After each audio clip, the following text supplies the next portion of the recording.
Hello నమస్తే, welcome to V news. నేను మీ అక్షయ్. మనతో పాటు ప్రస్తుతం సామాజిక కార్యకర్త, రాజ్యాంగంలో ఉన్నటువంటి లొసుగుల్ని సవాల్ చేస్తూ చట్ట సవరణలు తీసుకురావాలని పోరాటం చేస్తున్నటువంటి డబ్ల్యూడి గణేష్ గారు మనతో పాటు ఉన్నారు. వారితో పలు అంశాలు మాట్లాడే ప్రయత్నం చేద్దాం. నమస్తే అన్న. నమస్కారం అండి. డబ్ల్యూడి గణేష్ గారు, అసలు డబ్ల్యూడి అంటే ఏంటి అసలు? వేకప్ డెమోక్రసీ, ప్రజాస్వామ్యమా మేలుకో అనే పేరుతో యూట్యూబ్ ఛానల్ నిర్వహించడం జరిగింది.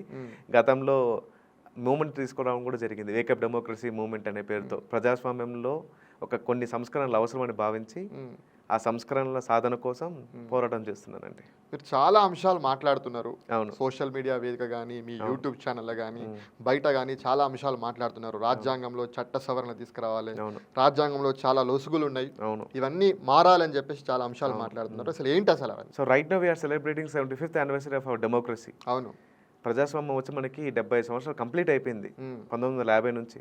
కానీ ఇప్పటికీ చాలా సంస్కరణలు ప్రజాస్వామ్యకి గొడ్డలు పెట్టులాగా ఉన్నాయి.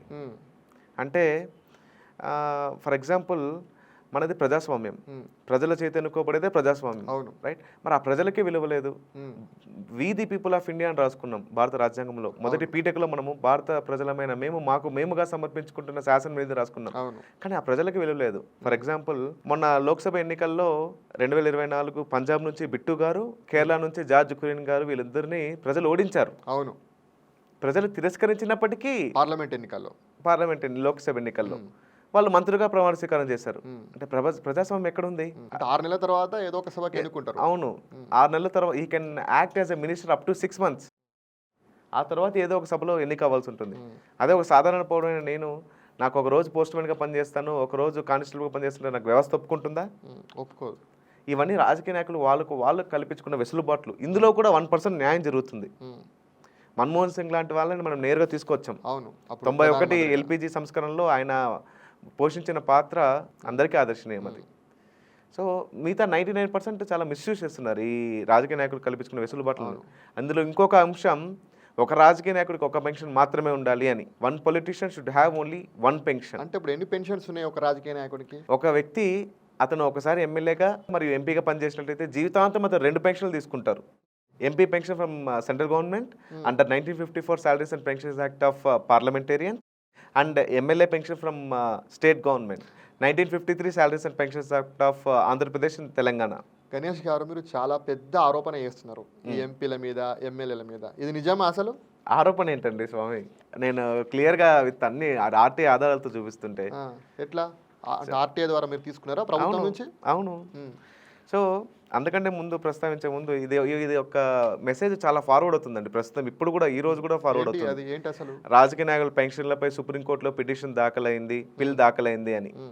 కానీ ఈ బిల్లు సుప్రీంకోర్టు ఎప్పుడో డిస్మిస్ చేసింది, ఎప్పుడో కొట్టివేసింది. ఎందుకు కొట్టేసింది? రాజకీయ నాయకుల పెన్షన్ చట్ట సవరణ చేయాల్సింది పార్లమెంట్. అవును, ఇండియాలో legislature is two powerful than executive and judiciary and 4th estate media also. దీనికి ఒక ఎగ్జాంపుల్ చెప్పాలంటే, చీఫ్ జస్టిస్ ఆఫ్ ఇండియాగా పనిచేసిన జస్టిస్ రంజన్ గొగోయ్ గారు కూడా లాస్ట్కి రాజ్యసభ ఎంపీగా పనిచేశారు. అంత పెద్ద పదవిలో ఉన్న వ్యక్తి ఎంపీగా పనిచేశారు. 2 IASలు, IPSలు, DGPలు, చీఫ్ సెక్రటరీగా పనిచేసిన వాళ్ళు కూడా లాస్ట్ రాజకీయాల్లోకి వస్తారు. రాజీనామా చేసి విఆర్ఎస్ తీసుకొని మరి రాజకీయాలకు వస్తున్నారు. రైట్.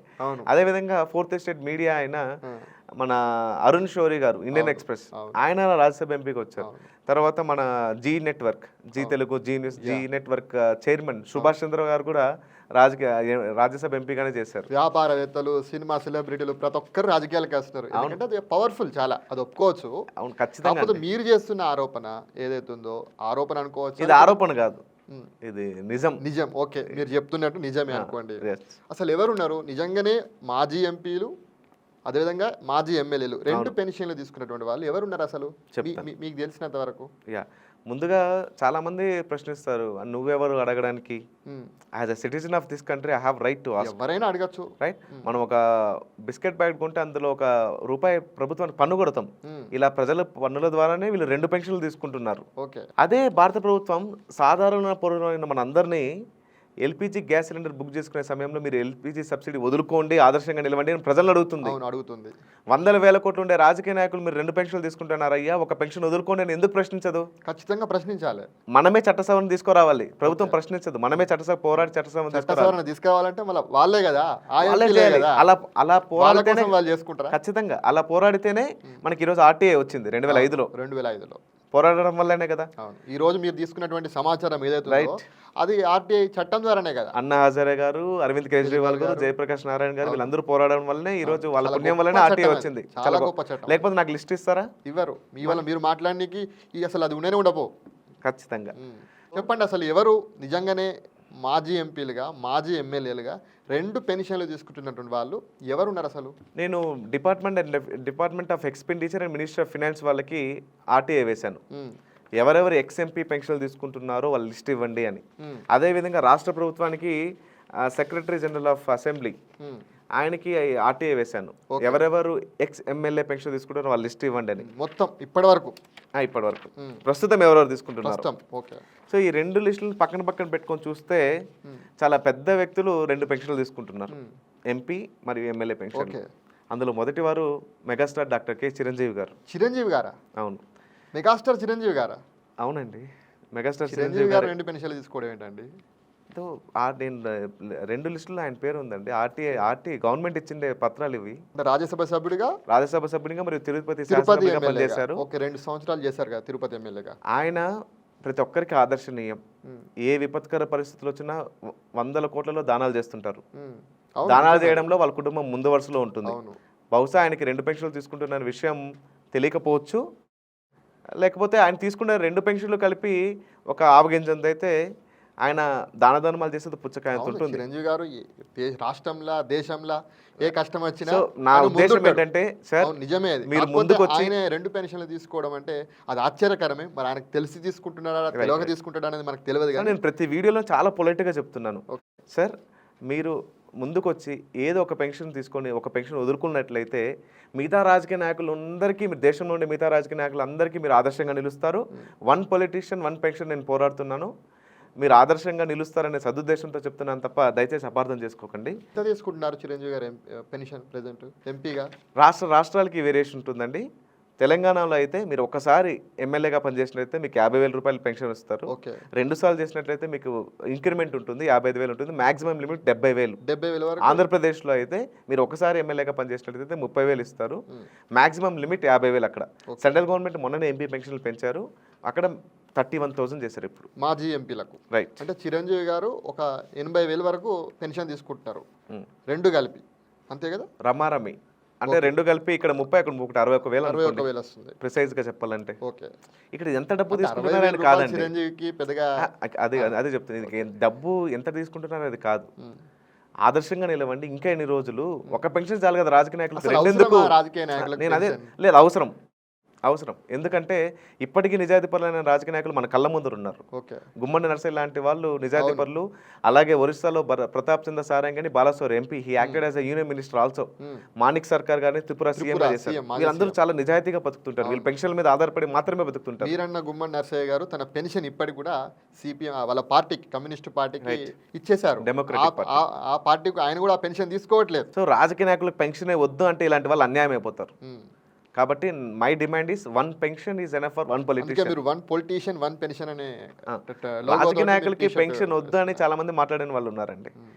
బట్ నేను మాత్రమే గత 2 సంవత్సరాలుగా పెద్ద ఎత్తున ఒక్క రాజకీయ నాయకులకు 1 పెన్షన్ మాత్రమే ఉండాలని పోరాడు. సరే, ఇంకెవరు ఉన్నారు చెప్పండి ఈ యొక్క లిస్ట్ లో? చిరంజీవి గారి ఎంపీ పెన్షన్ లిస్ట్ లో తన నెంబర్ 1942. చిరంజీవి గారి ఎమ్మెల్యే పెన్షన్ లిస్ట్ లో తన నెంబర్ 336. ఓకే. ఇంకా రెండో ప్రముఖ వ్యక్తి, నేను ఇదివరకు అశోక్ గజపతిరాజు గారి పేరు ప్రస్తావించాను గత ఇంటర్వ్యూలు అన్నిట్లోనూ. కానీ మొన్న ఆయన గోవా గవర్నర్గా అపాయింట్ అయ్యారు. గోవా గవర్నర్గా అపాయింట్ అయ్యాడు కాబట్టి ఆయనకి పెన్షన్లు రావు, ఓన్లీ జీతం మాత్రమే వస్తాయి. ఈ సందర్భంగా నేను ప్రజలకు తెలియజేస్తున్నాను, గమనించగలరు. Okay, right. మొన్నటి వరకు వచ్చింది మొన్నటి వరకు తీసుకున్నాను, నెంబర్లతో సహా చెప్పాను నేను. ప్రముఖ వ్యక్తి టీజీ వెంకటేష్ గారు, మాజీ మంత్రి. అవును, ఆయన ఎమ్మెల్యేగా మరియు ఎంపీగా పనిచేశారు ఫ్రమ్ కర్నూలు. ఎంపీ పెన్షన్స్లో తన నెంబర్ 2113. అండ్ ఎమ్మెల్యే పెన్షన్స్లో తన నెంబర్ 333. ఇంకో ప్రముఖ వ్యక్తి కేఈ కృష్ణమూర్తి గారు deputy CM. Deputy CM. MP pension లిస్టులో తన నెంబర్ 127 అండ్ ఎమ్మెల్యే పెన్షన్ లిస్టులో తన నెంబర్ 345. ఇంకో ప్రముఖ వ్యక్తి మాజీ ముఖ్యమంత్రి వర్యులు నాదెళ్ల భాస్కర్ రావు గారు. ఆయన ఎమ్మెల్యేగా మరియు ఎంపీగా పనిచేశారు. ఎంపీ పెన్షన్ లిస్టులో తన నెంబర్ 218 అండ్ ఎమ్మెల్యే పెన్షన్ లిస్టులో తన నెంబర్ 85. ఓకే.